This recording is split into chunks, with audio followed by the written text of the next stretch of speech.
खमम की ऐतिहासिक और इनकलाबी धरती, स्टेज पर मौजूद तेलंगाना के लोकप्रिय मुख्यमंत्री श्री के चंद्रशेखर राव जी, आम आदमी पार्टी के नेशनल कन्वीनर और दिल्ली के क्रांतिकारी मुख्यमंत्री श्री अरविंद केजरीवाल जी,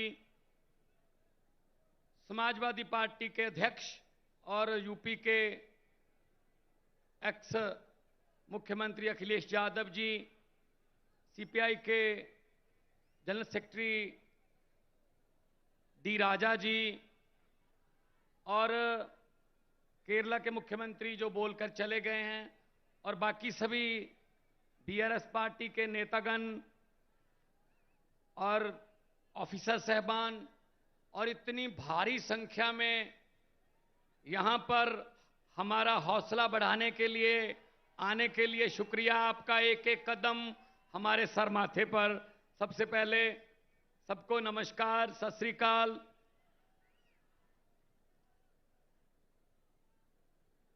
आज एक बड़ा अच्छा प्रोग्राम देखा जिसमें लोगों की आंखों का चेकअप होता है।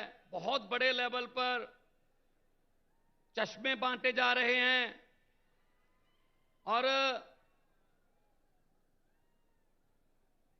बहुत ही प्रभावशाली प्रोग्राम था जो देखने को मिला। बहुत कुछ सीखने को भी मिला। लेकिन मैं तेलंगाना के मुख्यमंत्री जी को कहूंगा कि अगर इतनी भीड़ हो तो इसके लिए भी कुछ स्पेशल चश्मे बनाएं ताकि देख सकें हम भी। वो दूर तक नजर जाती है तो लोग ही लोग नजर आ रहे हैं। ये आपका प्यार है। आपने घर से पहला कदम जब इस रैली की तरफ, इस फंक्शन की तरफ बढ़ाया, वो पहला कदम बदलाव का कदम था।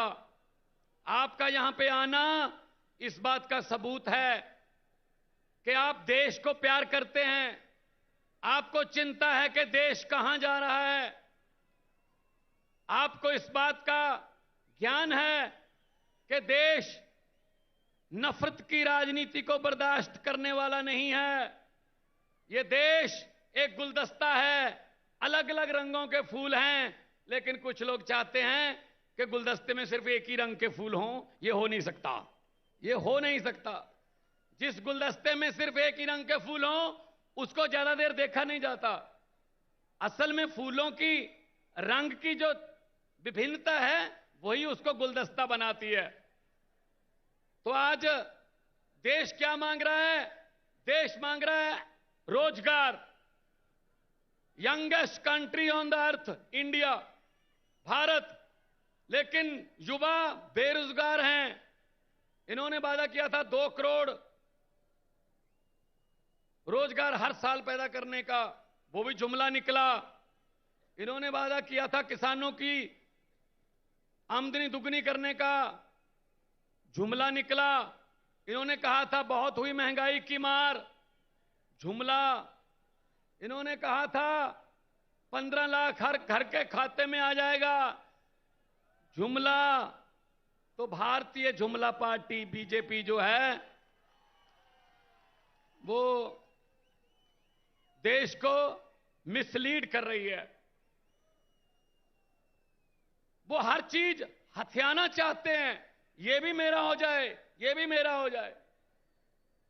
जिस राज्य में जीतते नहीं है लोगों द्वारा, वहां पे बाई इलेक्शन द्वारा जीत जाते हैं। इस्तीफा दिलवा लो, खरीद लो बंदे, एमएलए खरीद लो। मतलब हिम्मत देखो। आम आदमी पार्टी ने एमसीडी चुनाव में 250 में से 134 सीटें जीती, बहुमत है, लेकिन फिर भी कह रहे हैं जितनी मर्जी आ जाए मेयर हमारा बनेगा। ये क्या बात हुई भाई? ये लोकतंत्र है? ये तो लूट तंत्र है। ये लूट तंत्र है। लेकिन इनको ये नहीं पता, इनको ये नहीं पता कि वक्त बहुत बड़ी चीज होता है। वक्त राजाओं से भीख मंगवा देता है वक्त, और भिखारियों के सर पे ताज टिका देता है वक्त। वक्त बहुत बड़ी चीज होता है, और ये पब्लिक है, सब जानती है। लोग जब चाहें आदमी अर्श पर, और ऊपर जाके ये बीजेपी वालों की तरह हंकार करे तो लोग कहते हैं आजा बेटा फर्श पर। बहुत बड़े बड़े उतारे हैं भाई साहब, बहुत बड़े बड़े। हुकूमत वो करते हैं जिनका दिलों पर राज होता है। हुकूमत वो करते हैं जिनका दिलों पर राज होता है। यूं कहने को तो मुर्गे के सर पे भी ताज होता है। तो हुकूमत लोग जिसको दिल में जगह देते हैं उसकी होती है। ये छीनी नहीं जा सकती, ये खरीदी नहीं जा सकती। लोगों का प्यार खरीदा नहीं जा सकता। लोगों के प्यार की किसी करेंसी में कोई कीमत नहीं है। अभी जब से मैंने होश संभाला है, हर 15 अगस्त को लाल किला से तत्कालीन प्रधानमंत्री भाषण देते हैं। मैं भी सुनता था। आज तक वही भाषण,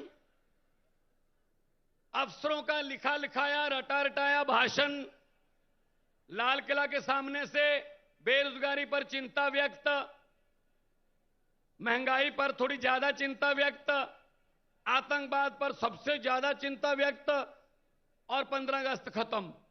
मैं उनको कहना चाहता हूं, मेरे देश के वारिसों, अगर देश की 130 करोड़ जनता की किस्मत नहीं बदल सकते, कम से कम भाषण तो बदल लो। अब तो लाल किले के कबूतरों को भी भाषण याद हो गए होंगे। कुछ तो नया कर दो, नहीं करते। अपने आप बारी आ जाती है। लोगों के पास कोई रास्ता ही नहीं था। पंजाब में ऐसी चल रहा था, 5-5 साल की बारियां चल रही थी। लेकिन तीसरा बदलाव आया आम आदमी पार्टी के रूप में। 117 में से 92 सीटें पंजाब में आई। पहली बार 92 सीटें आई किसी पार्टी की। और बड़े बड़े जो अपने आप को कहते थे हमें कोई हरा ही नहीं सकता, पूरे का पूरा खानदान हरा दिया उनका। भाई साहब, ये पब्लिक है। और इनका क्या काम है? इनका काम है लूटना। सब कुछ बेच दिया। जहाज बेच दिए, एयरपोर्ट बेच दिए, नदियां बेच दी, LIC बेच दी, रेलवे बेच दी। सिर्फ मीडिया खरीदा बस, बाकी सब कुछ बेचा है। तो इसलिए मैं कहना चाहता हूं कि ये सिर्फ अपनों के बारे में सोचते हैं, अपने दोस्तों के बारे में सोचते हैं। जनता का कोई फिक्र नहीं है इनको। अगर किसी नदिया के घाट पर ये बीजेपी वाले बस जाते, अगर किसी नदिया के घाट पर ये बीजेपी वाले बस जाते, तो लोगों के प्यासे होंठ 2 बूंद पानी के लिए भी तरस जाते। गनीमत है, शुक्र है कि मौसम पर हुकूमत चल नहीं सकती, वरना सारे के सारे बादल भी इनके खेतों में ही बरस जाते। सब कुछ अपने लिए। ये राज्य भी दे दो। ये राज्यपालों से तंग। राज्यपालों को कहते हैं काम नहीं करने देना, स्कूल नहीं खोलने देने केजरीवाल को। केजरीवाल अगर चाहे कि मैं टीचरों को फिनलैंड जाके ट्रेनिंग दिलवा के दिल्ली के बच्चों के लिए लेटेस्ट शिक्षा का प्रबंध करूंगा, कहते नहीं जा सकते, यहीं रहो। और जब वैसे केजरीवाल के स्कूलों के बारे में कोई फाइल नहीं आगे बढ़ती कि अच्छे हो जाएं, जब ट्रंप की पत्नी ने कहा मैंने सरकारी स्कूल देखने हैं, तब केजरीवाल वाला स्कूल दिखाना पड़ा, क्योंकि पता था उनको कि हमारे वालों में कुछ है नहीं, इधर वाला दिखा देते हैं। तो ये है इनका भारत का एजेंडा। तो मैं यही कह रहा हूं, काम हो सकता है अगर नियत अच्छी हो। यहां आए हैं, कुछ सीखने आए हैं।